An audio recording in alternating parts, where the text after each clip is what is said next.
The Russia investigation is now reaching into the White House. According to the New York Times, special counsel Robert Mueller is in talks with the West Wing about interviewing current and former senior administration officials, including the recently ousted White House Chief of Staff, Reince Priebus, according to three people briefed on the discussions. One of the things Mueller might want to talk to Priebus about: the president's decision to fire James Comey from his job as FBI director.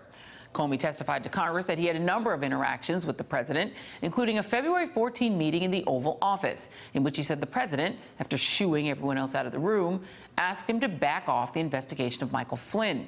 According to Comey, Reince Priebus was one of the people asked to leave the room. One of the reporters who broke that piece, Matt Apuzzo, Pulitzer Prize-winning and investigative reporter for the New York Times, joins me now, along with Renato Mariotti, a former federal prosecutor who has litigated multiple cases of public corruption. Thanks, folks, for being here. Matt, I'll start with you.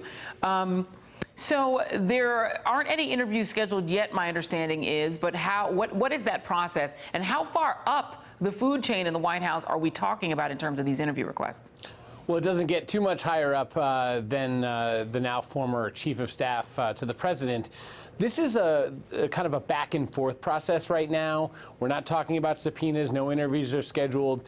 But certainly if you're the White House, what you're seeing here is a fall season that is going to be pretty busy. And if you're hoping to push your tax cut agenda, if you're hoping to push your domestic policy agenda, you're going to have to deal with Robert Mueller kind of looming over all of these things. And for all of President Trump's kind of allusions to maybe I'm going to fire Mueller, or that's not decided, or stay tuned, the White House is really taking a posture of, we are in full cooperation mode. We want to move past this. We want to get this done as fast as possible. I think they know that going to war with the special counsel right now is probably not in their interest. And Renato, I asked that question about the food chain because when I think back to the Comey memos, what we saw released, one of the things he said is that Jeff Sessions, the Attorney General, was shooed out of the room. So would it be logical for the prosecutors to want to talk to Jeff Sessions because Comey said he then had subsequent conversations saying, keep this guy away from me?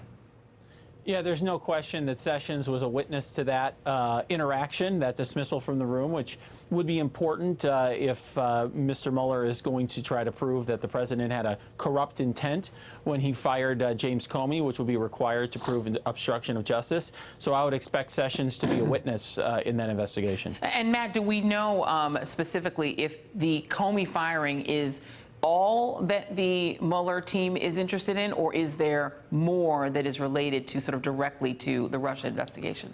Oh, no, it's very broad. We obviously know that Robert Mueller is looking at Michael Flynn, the former national security advisor, and his business dealing. We know that they're looking at Paul Manafort, the former campaign chairman, not just for Russia stuff, but for general banking and financial issues. So there are a lot of irons in the fire for the special counsel and a lot of pressure points. There, if I'm the White House, I see a lot of pressure points that Bob Mueller has to put pressure on my administration. And Renato, I'm wondering, if the fact that we're hearing about the Comey piece of this signals that obstruction of justice might be the thing that the White House is in jeopardy of here, and B, is there any chance at all that these interviews would not be under oath?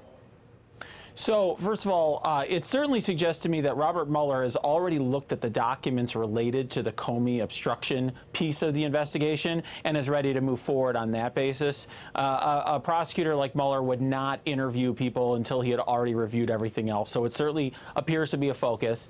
Regarding whether or not the interviews are under oath, it won't be that important for Mueller to have the interviews under oath because an FBI agent will be present for all those interviews, and lying to an FBI agent is a crime. And so typically, what happens in these investigations is you permit an off-the-cuff interview, or not off-the-cuff, but a more informal interview so that the person's more comfortable and can have their attorney present, but it's still a crime to lie. And Matt, I'm wondering just about the breadth of sort of the lawyering up that's taking place inside the White House. I mean, we've heard names pop up like the president's longtime secretary, works out of Trump Tower, but who people still go through to get meetings. Obviously, Reince Priebus, people who worked inside of the West Wing. Are people lawyering up, and is there some sort of legal defense fund that Donald Trump is helping them to pay these bills?